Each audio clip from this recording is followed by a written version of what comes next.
श्रीपाद श्रीवल्लभ चरित्रामृत अध्याय 14. दत्तदासांना अभय प्रदान. मी शंकर भट्ट थोडे दिवस प्रवास करून मुंताकल्लू या गावी पोहोचलो. वाटसरूंना विचारले तेव्हा कळले की अजून थोड्या दिवसांतच कुरोपूरला पोहोचेन. श्रीपाद प्रभूंच्या स्वगुण स्वरूपाच्या दर्शनाची मला ओढ लागली होती. ज्या मार्गावरून मी जात होतो त्याच मार्गावरून एक व्यक्ती हातात ताडीचे पात्र घेऊन येत होता. मला तर ताडीचा वास असह्य होत होता. तो टाळण्यासाठी मी श्रीपाद प्रभूंचे स्मरण करीत वेगाने पुढे चाललो होतो. ती व्यक्तीसुद्धा आपला वेग वाढवून माझ्याजवळ येऊन पोहोचली. त्याने विचारले, मी तुझ्याकडे येत असताना तू असे दूर जाणे योग्य आहे का? मी तेवढ्यात म्हणालो, तू कोण आहेस? तुझे माझ्याशी काय काम आहे? यावर तो जोरात हसला. त्याच्या ताडीचा उग्र वास आला. मी कोण आहे ते जाणून घेण्या अगोदर तू कोण आहेस? कोठून आलास? कोणीकडे चाललास हे जाणून घेणे योग्य आहे. ताडी विकणारे सुद्धा वेदांतावर बोलण्या एवढे समर्थ आहेत वाटतं. त्याने रस्त्यावरून येणाऱ्या लोकांना हाका मारून बोलावून घेतले. तेथे लोकांचा जमाव झाला. त्यांना तो ताडीवाला गृहस्थ म्हणाला, मित्रांनो, मी या प्रांतात ताडी विकणारा आहे. मी धर्माने जगतो. ताडीचे झाडच मला कल्पवृक्ष आहे.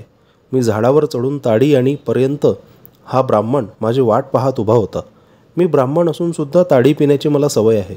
परंतु माझ्याकडे तुला देण्यास पैसे नाहीत. थोडी ताडी देऊन पुण्य प्राप्त कर, असे तो म्हणाला. मी नाही म्हणालो. परंतु जेव्हा मी तयार झालो तेव्हा लोकांची ये जा सुरू झाली. 4 लोकांसमोर ताडी पिल्याने ब्राह्मणत्वाला दोष लागेल असे वाटून तो नाही म्हणतो आहे. आता माझा वचनभंग होऊन मी महापापी होणार. खरे पाहता आमच्या कुलात ही खूप मोठी संधी आहे. अमूल्य अशी ताडी ब्राह्मणास पिण्यास देण्याने विशेष पुण्य लाभेल अशा माझ्या आशेवर याने पाणी फिरले. हे पूज्य लोक हो, तुम्ही या ब्राह्मणाला धर्मोपदेश करा आणि पापापासून माझे या रक्षण करा. तेथे जमलेले सारे लोक ताडी विकणारे गौड लोकच होते. त्यांनी त्या ताडीवाल्यास दुजोरा दिला आणि त्या ताडीवाल्याने मला ताडी बळजबरीने पाजविली. त्यानंतर सगळे लोक निघून गेले. मी अत्यंत दुःखी झालो. उत्तम ब्राह्मण कुलात जन्मून नीच अशी ताडी प्यालो. माझे ब्राह्मणत्व नष्ट झाले. परमपवित्र अशा श्रीपादाचे मुखकमल आता कसे पाहू? जडलं माझं कर्म, नशीब माझे. माझ्या कपाळी विधिलेखच असा होता तेव्हा वेगळे कसे होणार? माझे पाय लडखडू लागले. तोंडाला असह्य वास येत होता. माझ्या नशिबाला दोष देत श्रीपादांचे नाव घेत चालू लागलो. मार्गात एक तपोभूमी दिसली. तेथे कोणी महात्मा राहत होते. त्या पवित्र भूमीत पाऊल टाकण्यास मला लाज वाटत होती. मी माझ्या रस्त्याने चाललो होतो. तितक्यात माझ्या पाठीमागून आवाज आला, अरे शंकर भट्टा, थांब, तुला आश्रमात घेऊन येण्याची दत्तानंद स्वामींची आज्ञा आहे. मी दैवाची लीला पाहून चकित झालो. मला श्री दत्तानंद स्वामींच्या पुढे आणून उभे केले. करुणाभरीत नेत्रांनी माझ्याकडे पाहून लवकर स्नान करून येण्यास त्यांनी सांगितले. स्नानानंतर मला मधुर फळे खाण्यास दिली. श्री स्वामींनी मला जवळ बोलावून म्हटले, अरे शंकर भट्टा, दत्तात्रयांच्या 9व्या अवतारातील श्रीपाद श्रीवल्लभांची तुझ्यावर केवढी करुणादृष्टी आहे. त्यांनी तुला आपल्या अमृत हस्ताने अमृत पाजविले. त्यांना तू गौड कुलातील ताडी विकणारा समजलास. त्यांनी दिलेल्या अमृताला भ्रमाने ताडी समजलास. कितीही भ्रामकता! मी पाहिलेले सर्व प्रसंग माझ्या नजरेसमोर एक एक येऊ लागले. त्यानंतर अनंत चैतन्य शक्ती महासागरातील असंख्य लाटा माझ्यावर येऊन आदळत असल्याचा अनुभव येऊ लागला. अनंत अशा त्या सत्ताशक्तीमध्ये अत्यंत हीन अत्यल्प असणारा माझा अहंकार नष्ट झाला. मी म्हणजे काय हे समजत नव्हते आणि समजणारे नव्हते. एका दिव्य आनंदामध्ये मी बुडून गेलो होतो. माझ्यामध्ये परिमिती असणारा मी नष्ट होऊन समस्त सृष्टी स्वप्नच असल्याप्रमाणे वाटत होती. तेवढ्यात स्वामींनी माझ्यावर मंगलजल प्रोक्षण केले. त्यांच्या दिव्य हस्ताने पवित्र भस्माचे माझ्या कपाळावर लेपन केले. मी प्रकृतीच्या अधीन झालो. काही क्षण मी दिव्यानंदाचा अनुभव घेत होतो. प्रकृतिस्थ असणारा मी लगेच स्थूलतत्वात फसत जात असल्याचे लक्षात आले. श्री स्वामी म्हणाले, पूर्वीच्या एका जन्मात तू गौड कुळात होतास. जास्त प्रमाणात ताडीचे सेवन करीत होतास. तुझी ताडी पिण्याची इच्छा बाकी होती. श्रीपाद प्रभूंचा अनुग्रह नसता तर तुला ती वाईट सवय लागली असती व तू पतित झाला असतास. तुझ्या पत्रिकेत अनेक गंडांतरे आहेत, परंतु श्रीपाद प्रभूंच्या अमृत्यू दृष्टीने त्यांचा तुझ्या न कळत परिहार होतो. श्री गुरूंच्या महिमेचे कोण वर्णन करू शकतो? वेदसुद्धा नेती नेती म्हणत मौन झाले. यावर मी म्हणालो, श्रीपाद प्रभूंसारखे म्हणतात की ती नृसिंह सरस्वती रूपाने अवतार घेणार आहेत. त्यांच्या लीलांमधील गर्भित अर्थ जाणून घेण्याची माझी इच्छा आहे. हे ऐकून स्वामी म्हणाले, वेद ऋषींचे तत्ववेत्तेपणाचे हे प्रमुख लक्षण आहे. अध्यात्मातील दडलेली सत्यवचने त्यांच्या सहज सोप्या शब्दांमध्ये संतांनी सांगितले आहेत. हेच आत्मसत्य.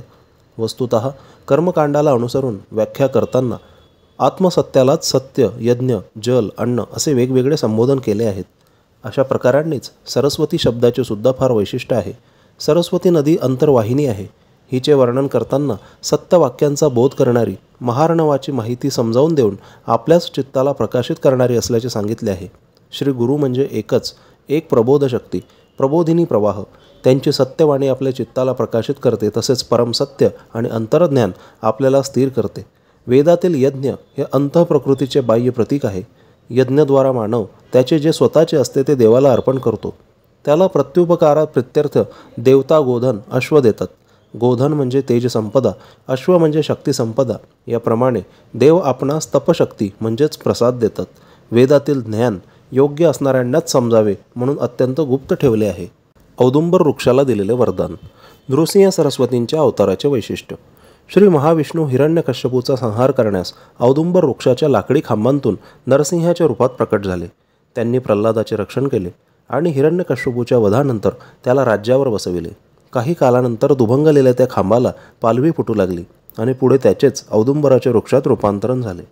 प्रल्हाद विस्मित होऊन त्या औदुंबराच्या वृक्षाची पूजा करू लागला. प्रल्हादाला एका औदुंबराच्या झाडाखाली ध्यानस्थ अवस्थेत बसलेल्या दत्तात्रेयांनी दर्शन दिले होते व ज्ञानबोध केला.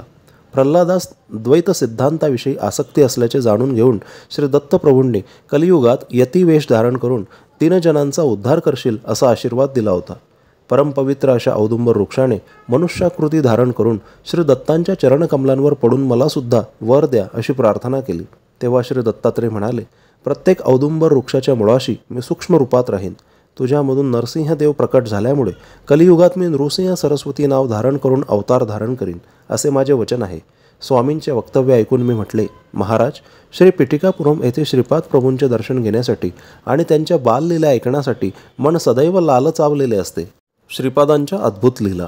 स्वामी म्हणाले, लहानपणी मला स्पष्ट बोलता येत नसे, शब्द तोत्रे येत, त्यामुळे सगळी मुले माझी थट्टा करीत. मला एक अनामिक आजार झाला. 5 वर्षांपासून तो वाढू लागला.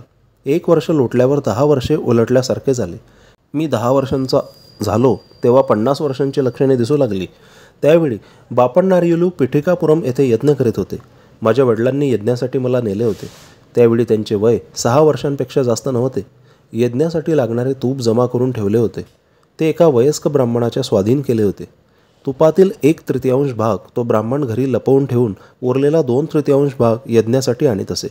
यज्ञाला प्रारंभ झाला, परंतु तूप थोड्या वेळातच संपत आले. त्यावेळी तूप तयार करणे कठीण होते. हा चिंतेचाच विषय होता.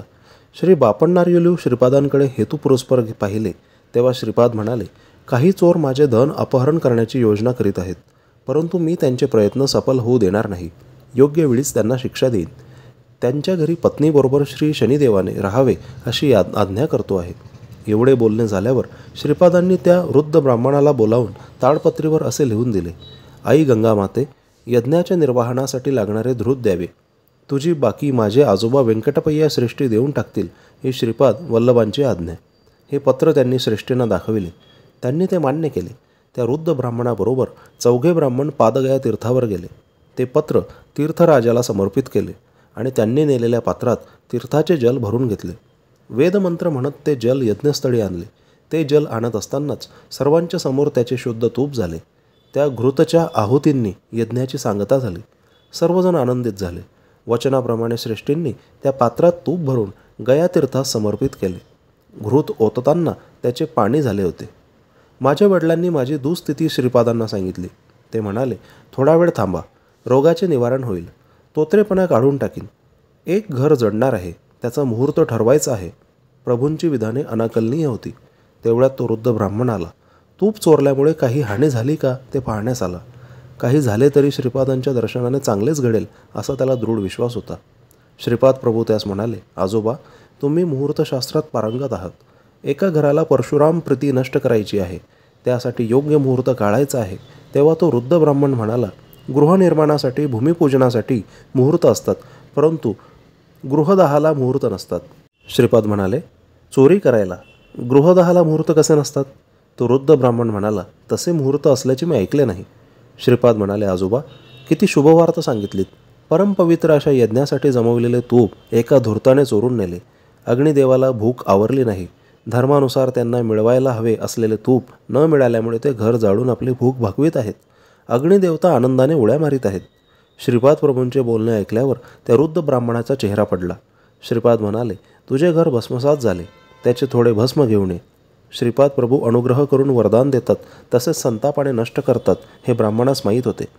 तो काही एक शब्द न बोलता भस्म झालेल्या घराचे भस्म घेऊन आला. ते भस्म पाण्यात टाकून ते पाणी पिण्याची प्रभूंनी मला आज्ञा केली आणि 3 दिवसपर्यंत असे करण्यास सांगितले. आम्ही श्री बापण्णारीलूंच्या घरी 3 दिवस राहिलो आणि ते भस्मयुक्त पाणी पिले. माझा तोतरेपणा पूर्णपणे नाहीसा झाला आणि मी स्वस्थ झालो. श्रीपाद प्रभूंनी आपला दिव्य हस्त माझ्या मस्तकावर ठेवून शक्तिपात करून मला ज्ञानदान करून धन्य केले. त्यानंतर ते म्हणाले, आजपासून तू दत्तानंद या नावाने प्रसिद्ध होशील. गृहस्थाश्रम स्वीकारून लोकांना तारशील, धर्मबोध करशील. तू आणि हा वृद्ध ब्राह्मण मिळून गेल्या जन्मी व्यापार करीत होता. व्यापारात वैषम्य आल्याने एकमेकांचा नाश करण्याचा दोघे प्रयत्न करीत होता. एके दिवशी या वृद्ध ब्राह्मणाला घरी बोलावून प्रेमाने खीर खाऊ घातलीस. त्या खीरीत विष कालवलेले त्या ब्राह्मणास माहिती नसल्याने त्याने ती खीर पूर्ण खाल्ली आणि काही वेळानं तो मरण पावला. तुला माहीत नसताना या वृद्ध ब्राह्मणाने तुझे घर काही लोकांकरवी जाळले आणि ते जळून भस्म झाले. तुझी पत्नी त्या आगीत जळून मेली. घरी आल्यावर सर्वनाश झालेला पाहून त्या धक्काने हृदय बंद पडून तू मरण पावलास.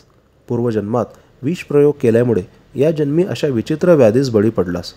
तुझे घर पूर्वजन्मी याने जाडले असल्याने त्याचे घर या जन्मी जळून खाक झाले.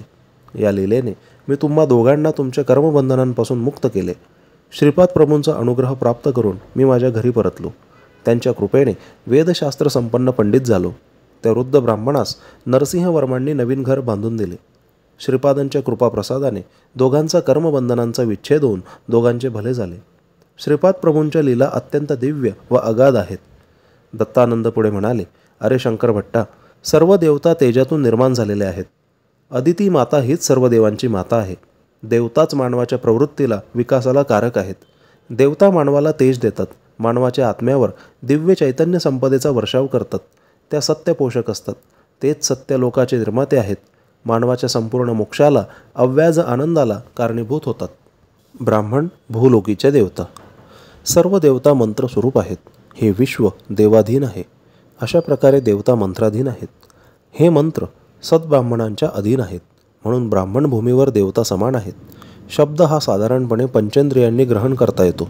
शब्द प्रकाश, गमन, स्पर्श, शीतोष्ण, विस्मृती, बलप्रयोग, वेग, गमन वगैरे अत्यंत थोड्या प्रमाणात असलेले प्राथमिक भाव निवेदन करण्यासाठी मानवाच्या उपयोगात येतात. भाषेची प्रगती होत असताना क्रमाने भाषेमध्ये भावाची विविधता, निश्चितता वाढीस लागते. यासाठी अस्पष्टतेतून निश्चित असे निश्चल तत्व भौतिक अंशांमधून मानसिक अंशांमध्ये, व्यक्तातून अव्यक्त भावना अशा पद्धतीने भाषेची वृद्धी होऊन वाढू लागते. पवित्र ग्रंथपठन विशेष फलदायी. तुमचा श्रीपाद प्रभूंचे दिव्य चरित्र संस्कृत भाषेत लिहिण्याचा मानस अत्यंत स्तुत्य आहे. हा संस्कृत भाषेतील ग्रंथ कालांतराने तेलुगू भाषेत अनुवादित केला जाईल. अनुवादित केलेल्या ग्रंथांच्या पठनाने फल व मूळ ग्रंथांच्या पाठनाचे फल सारखेच आहे. श्रीपाद प्रभूंचे चरित्र कोणीही कोठेही पठन केल्यास स्वतः श्रीपाद प्रभू तेथे सूक्ष्म रूपाने राहून ते श्रवण करतात. या संबंधीची एक कहाणी सांगतो. सावधान होऊन ऐक. श्रीपाद 7 वर्षांचे झाले. त्यांचा वेदोक्त विधीने उपनयन संस्कार झाला. त्या काळात संपन्न गृहस्थाच्या घरी असे कार्यक्रम असले म्हणजे चोहीकडे अत्यंत आनंदाचे वातावरण असे. बापण्णारीलूच्या आनंदाला तर सीमा नव्हती. त्यांनी आपल्या जाती बांधवांना दत्तचरित्र ऐकण्यासाठी आमंत्रित केले होते. ते सर्वजण मोठ्या उत्सुकतेने दत्तचरित्र ऐकण्यास आले होते. दत्तदासांनी दत्तचरित्र सांगण्यास सुरुवात केली.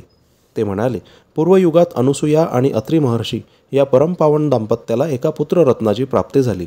त्याचेच नाव दत्तात्रय असे ठेवले होते. तेच परमज्योती दत्तात्रय सध्या या कलियुगात श्रीपाद श्रीवल्लभ या रूपाने पेठिकापुरममध्ये अवतरले. त्या महाप्रभूंचे आज उपनयन झाले. उपनयनानंतर दिव्य तेजस्वी असे आपले प्रभू अधिकच तेजपुंज दिसू लागले. अशा दिनजन उद्धारक असणाऱ्या प्रभूंचे नित्य मांगल्य होऊ दे, हीच कथा ते सारखी सांगत होते आणि श्रोते तन्मय होऊन ऐकत होते. असे 53 वेळा कथन झाले. दत्तदासांवर श्रीपाद प्रभूंची अमृत दृष्टी पडली. उपनयनानंतर श्रीपाद तेथे असलेल्या ब्राह्मणांना म्हणाले की ते लगेच मालदासरीच्या घरी जाणार आहेत. जाण्याचे कारण विचारले तेव्हा श्रीपाद म्हणाले, विशुद्ध अंतकरण असलेला दत्तदास माझे चरित्र सांगत आहे.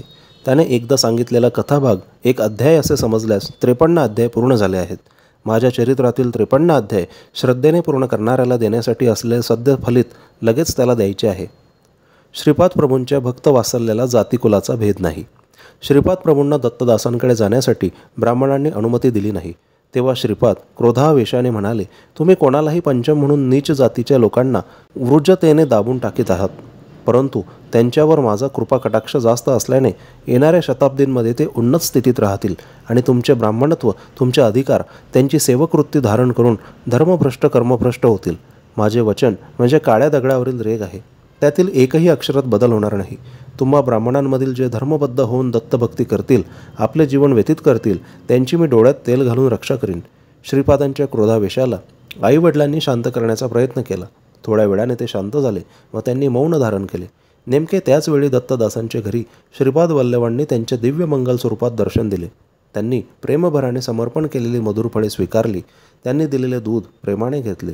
त्यांनी आपल्या दिव्य हस्तांनी सर्वांना मिठाईचा प्रसाद दिला आणि दत्तदासांच्या घरी असणाऱ्या प्रत्येकाला त्यांनी आशीर्वाद दिला.